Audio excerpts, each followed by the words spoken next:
Welcome, friends. I'm so glad to have visitors today. Not many stopped by lately. Let me introduce myself. My name is John George, and I've been here a while. More than 170 years to be exact. I was born in Raritan, New Jersey on November 11th, 1759. There were already rumblings of a coming war, and I couldn't wait to join in.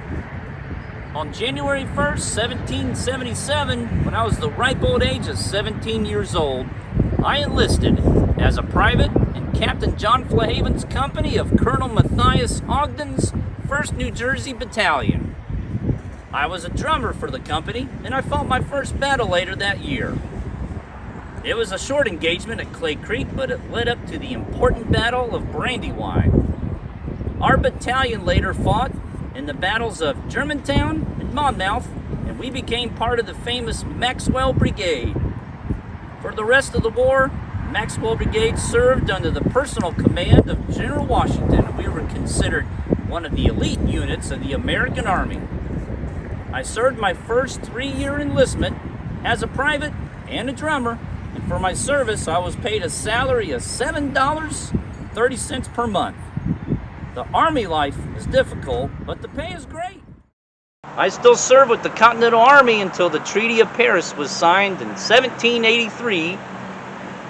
My official discharge from service came through in June of that year, and I was awarded the Badge of Military Merit by General Washington. As a thank you for my service to our new nation, I was given 100 acres in a land grant, and I struck out to the frontier, Kentucky.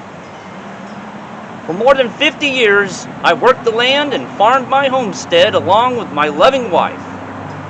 It may not have been as exciting as my years with General Washington, but it sure was good to be able to lay my head on my own pillow, on my own land for all those years.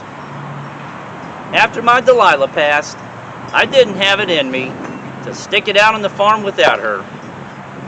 The children were worried about me alone too, so they convinced me to move to Indiana with my daughter Mary and her husband Peter Struck. That's how I ended up in these parts. Must have been around 1838 or so, and I was around 80 years old by that time. I may not have liked it at that time, but I can admit now that this old drummer was ready to slow down some by then. My daughter's family lived right near here, matter of fact, over near what became the campus of University of Indianapolis. I lived with my daughter until November 28, 1842, when they moved me here. It's comfy here, a little lonely sometimes, so I'm glad to have visitors stop by today. Step over and say howdy to my daughter and Mary and her husband, Peter, right over there, and come back anytime. I'm always here.